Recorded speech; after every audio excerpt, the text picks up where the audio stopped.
আমাদের আমরা যারা এখানে আছি আমরা শুধু সবাই জানি, নতুন করে বিশ্লেষণ দিয়ে বলার কিছুই নেই আমাদের জন্য। সুভাষ দাস সম্পর্কে আমাদের অনেকেরই জানা, তার লেখা আমাদের অনেকেরই পড়া। আমরা বলি সর্বজন শ্রদ্ধেয় গুরুজন, গবেষক, লেখক, চিন্তাবিদ, এবং আমাদের শ্রদ্ধেয় যতীন সরকার বলেছেন ধীমান লেখক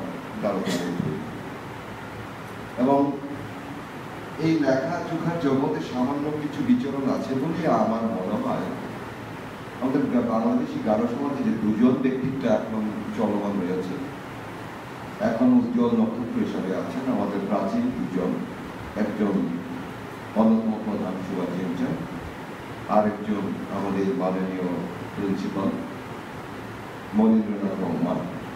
আমার মনে হয় তাদের পরের ব্যাচে বোধহয় আমাদের দাদা আলবার্ট দ্বারা চলে আসবেন।